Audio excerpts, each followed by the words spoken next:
This is going to be something a little different from Media Wiz. Now, for the 99th Media Wiz video, I did top 11 misfires on the channel, and it covered a wide variety of different subjects like Chris T.E. and MC Swigga, Blockbusters, Pony Fanboy, a bunch of different videos of that kind of nature. And the 100th episode was me talking about my unofficial first Media Wiz, which I never uploaded. So I decided, since this is the 249th Media Wiz video, I decided I was going to do this as myself, and we're going to go over the different Media Wiz screw-ups that I've noticed or that other people have commented on and pointed out. This is the top 11 Media Wiz screw-ups. No, Ariel, that's not going to be on the list. Everything you know is wrong. Okay, so my number 11 is editing screw-ups, and since this is a lot more broad of a mistake and it covers a bunch of different videos instead of just one specific, that's why it's at the bottom of the list. I made it number 1 on the original Misfires countdown, so that's why it's very low on this list. But there's 2 mistakes that I made recently in terms of editing that really stick out to me. First one being that I flubbed a line in the Three Stooges retrospective. Three Stooges? I love the Three Stooges. They're my... Oh, Three Stooges? I love Three Stooges. And the second one, I don't know why this slipped past me, it was in the Stan Helsing review. Despite that being a Media Ween episode, I didn't put the Media Ween intro at the beginning. It's weird. I don't know how I made that mistake, but there you go. So, number 11 is editing screw-ups. Black is white, up is down, and short is long. This one's my personal favorite because it's from the Buck Wild by Two Virgins review. Shots on shots on shots. What? Fast on fast on fast. No, I did not actually misspell that. In actual lyric sites, they actually spell thoughts as thoughts. Oh man, they misspelled thought. What's up with that, dude? Did you honestly just say R.I.P. in pepperoni? Why would you do that? What's a meme?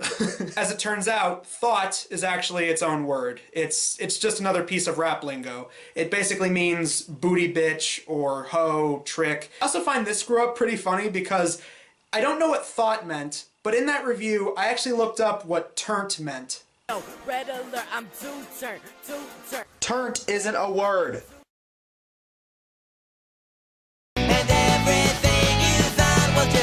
When I did the Media Wiz review of Splash Mountain, I missaid a character's name. So Disney's most racist character, Uncle Rufus, tells us a tamer version of the movie's story. Nothing to really say past that. I got a character's name wrong while reviewing a ride based on Disney's most racist movie ever. Shut up. My current thoughts on Spider-Man 2. I briefly mentioned this in my Gremlins 2 review. Since I really enjoy this movie, I'm going to be doing a more short review instead of my typical snarky caustic critic style. Kind of like what I did with my Amazing Spider-Man 2 review. By the way, I rewatched Amazing Spider-Man 2 on TV. Yeah, I didn't really like it as much as I thought I did in my review. I still agree with my criticism that the movie was way too long, but everything else, it's just so corny and cheesy, and all the romance stuff, and the melodrama they had going on between the Green Goblin. I was a lot more forgiving of it in my initial review, but as time's gone on and I rewatched the movie, I really don't like it as much as I once thought I did. Plain and simple, my opinion just simply changed on that movie. Everything you know is wrong. In the Thumbelina review, I said that the French narrator Swallow was voiced by Tony J. The movie begins in Paris with a crow played by Tony J, who surprisingly sounds like Robin Williams doing a French accent. As it turns out, that's not correct. Tony J did the voice of the singing cow in the opening sequence. The voice of the swallow was actually, I'm gonna have to look up this guy's name. I'm sorry if I'm mispronouncing it.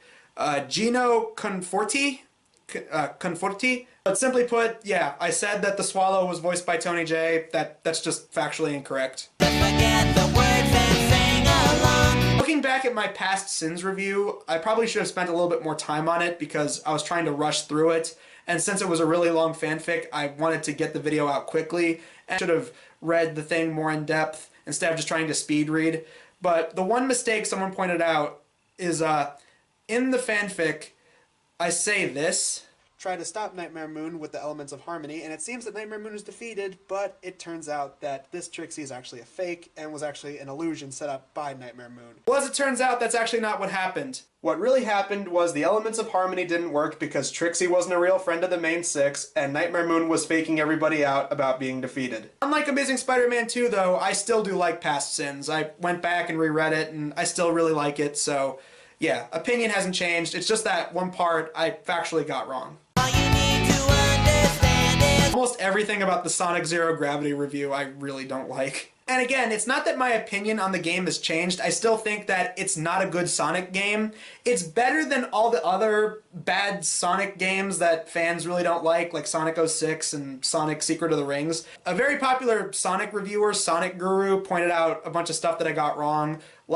I said that items that you collect were power-ups, and I really didn't like the way that I formatted that review, the way I talked about gameplay and then talked about the story. Usually with my game reviews as Media Wiz, I would talk about the gameplay and the story together as the gameplay would go along, but I decided to talk about the gameplay first and then the story, like they were separate entities. I don't know why I did that. My opinion on Sonic Zero Gravity hasn't changed, but the review, just, the stuff I got wrong and the format of that review, I don't know why. I don't particularly like it looking back on it. Everything you know is wrong. When I did my food vlog on chili chocolate, I got a Hershey's bar and then dipped it in a bowl of chili. As it turns out, chili chocolate is actually a type of candy that you can get in Texas. My good buddy and a huge help on the channel, Adam Sullivan, pointed this out in a video that he did for our little Assholes React series. To be fair, you kind of screwed yourself over on this one. I'm just going to be honest with you, buddy. And when me, him, and Shannon got together to do a video for the series all together in a Skype call, we actually laughed at that. Homemade version by using a Hershey's Kiss, or not Hershey's Kiss, like a Hershey bar, and then dipping it into homemade chili. That was my biggest mistake. I should have actually used the real chili chocolate.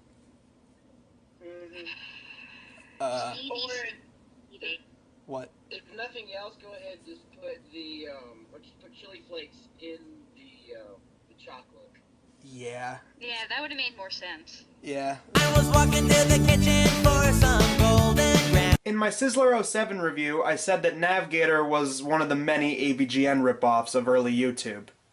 We got reviewers like The Irate Gamer, The Game Dude, and NAVGTR, just to name a few. NAVGTR have been doing game reviews since the early 90s, long before James Rolfe was doing it, and their style isn't even that much of a ripoff of AVGN. I think the only reason I said that was because NAVGTR's game reviews were very poorly received like a bunch of other AVGN knockoffs at the time, so that's why I did it, but again, it's not factually correct. So simply put, NAVGTR is not an AVGN ripoff. When I accidentally stepped into an alternate dimension. Requested by fellow reviewer, or at least I think he was a content creator, Biohazard. I gave somebody a shout out for a video they requested and you didn't even get the name right.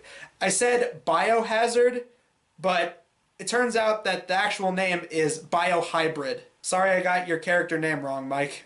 I'm really sorry about that. Everything you know is wrong. In the Howard the Duck video, I said this. The premise sounds like a family movie, but there's a lot of adult content, and it's not rated R, but it is rated PG, and this was before PG-13 was invented. As it turns out, Howard the Duck was released after PG-13 existed. The reason that I said that was because I thought the movie was released earlier in the 80s, but no, as it turns out, the movie was released after movies like Indiana Jones and Gremlins sparked the MPAA to make the PG-13 rating. But yeah, that was all the 11 screw-ups that I had listed. Hope you guys enjoyed this, and look forward to the next video. It is the Media Wiz 250th, and we've got something very special planned, so look forward to that when it comes out in a couple days, because this is going to be good. Of course I got all that stuff wrong.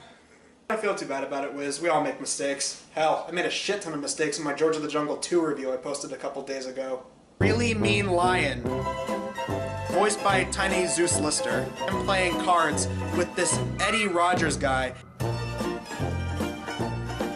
I don't feel too bad about it, guy. Shannon really liked that you did that review. Yeah, and I'm glad she liked it. Yeah, thanks, Adam. Well, if you need me, I got a 250th video to make.